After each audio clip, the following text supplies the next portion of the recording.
حي على الفلاح.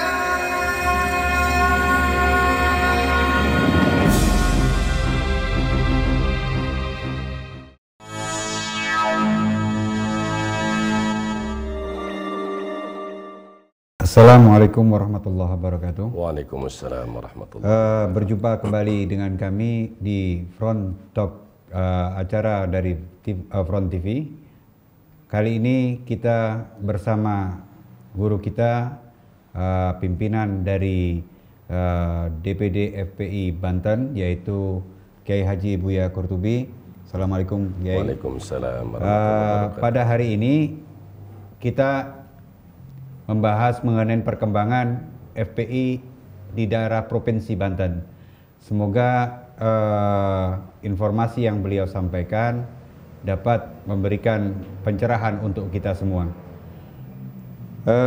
Buya, Baik. pada hari ini kita membahas mengenai perkembangan FPI yang ada di Provinsi Banten.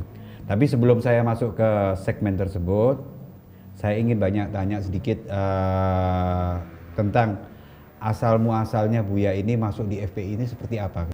Baik, terima kasih. Assalamualaikum warahmatullahi wabarakatuh. Waalaikumsalam.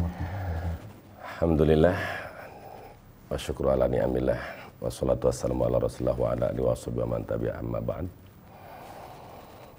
Sejak didirikannya FPI 1998 belum sampai ke wilayah Banten, khususnya di daerah Lebak Kedong, Lebak, karena pada saat itu belum ada media sosial. Tetapi kecintaan anak kepada Imam Besar Habib Muhammad Rizik Syihab hafizahullah ta'ala itu memang sudah sejak dulu. Karena beliau pun sudah 2 kali diundang pada tahun 2002 dan 2005 pada acara Milad Pondok Pesantren Al-Futuyah di sini. Jadi kecintaan anak kepada beliau sangat luar biasa. Memang itu sudah kewajiban dan perintah Allah dan Rasulnya untuk mencintai dzurriyyatnya Rasulullah Sallallahu Alaihi Wasallam. Sehingga, namun pada saat itu FPI hanya dikenal di Jakarta, belum ada di Banten. Namun setelah ditasawur, lebih dekatnya pada saat kasus Ahmadiyah. Sampai anak menurunkan umat dari sini, beberapa bis ke sana, sampai di depan istana, anak orasi. Mulai tumbuh rasa kecintaan. Tapi untuk masuk di FPI pada saat itu anak belum siap. Kapan Buya mulai masuk di FPI itu sendiri? Mulanya karena melihat perkembangan situasi kondisi di Provinsi Banten terhadap FPI ini, memang FPI luar biasa ya difitnahnya. Setelah tahun 2009 itu sudah ada rencana untuk membentuk FPI di Banten. Tapi pada saat itu sudah ada di wilayah Tangerang dengan pimpinan Habib Muhammad Bintu Assegaf. Tapi sifatnya DPW, belum provinsi. Di tahun 2009 tertunda lagi, yaitu dengan keadaan kondisi Banten pada saat itu. Di 2011 akhirnya Ana merintahkan alumni Kiai Fahrul Razi sekaligus Adi Kiai Mahmud untuk membentuk FPI. Lagi-lagi terganggu dengan kasus Ahmadiyah tanggal 6 Februari tahun 2011, tertunda lagi. Setelah persidangan selesai, kumpul kembali beberapa kali di Pandeglang, 3 kali, tapi tidak selesai-selesai. Akhirnya anak panggil ke pesantren sini. Dah antum urus FPI. Ana pada saat itu selaku Sekjen Forum Ulama Banten, yang ketuanya Mukarram Kiai Haji Muhtadi Cidahu. Dan beliau imam besar kita tahu kecintaan anak kepada beliau. Setiap perjuangan kita beda bendera, tapi dalam urusan perjuangan sama.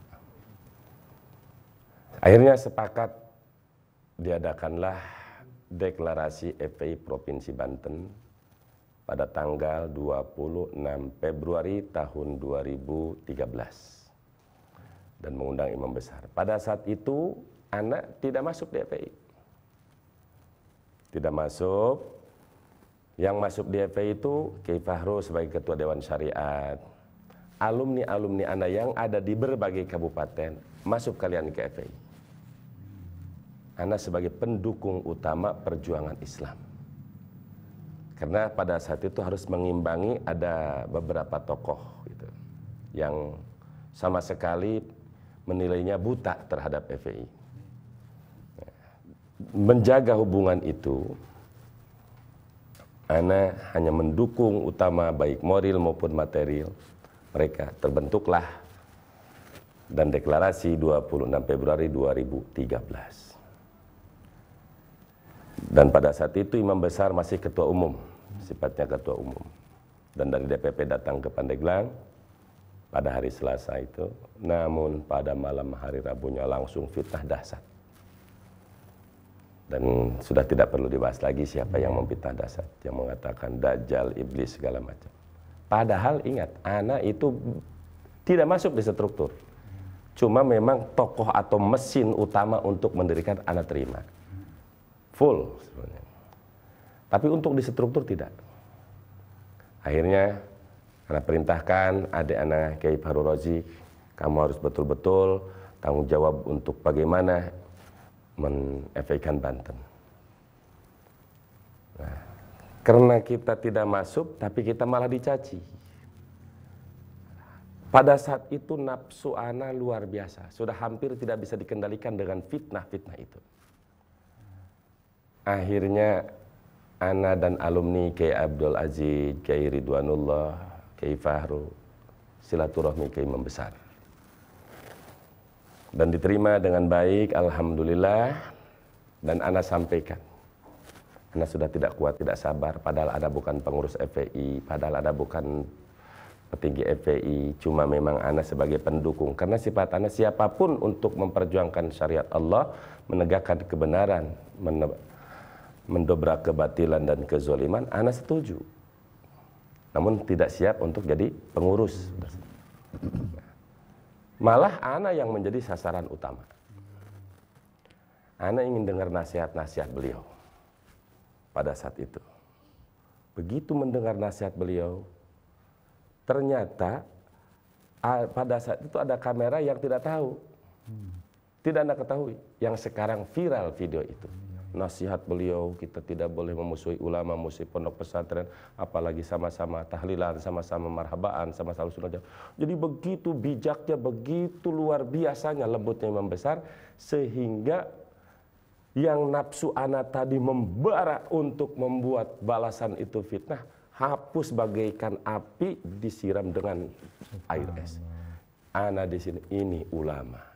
Ini ulama yang istiqomah. Ini ulama yang sudah cukup anak 12 tahun tasawur. Pada saat itu pula anak menyampaikan, mohon maaf, detik ini, hari ini anak minta di beat. Pada saat itu anak minta di beat sendiri. Disaksikan dengan murid anak. Beat, anak ingin diaku sebagai murid. Anak ingin diaku sebagai keluarga besar FPI.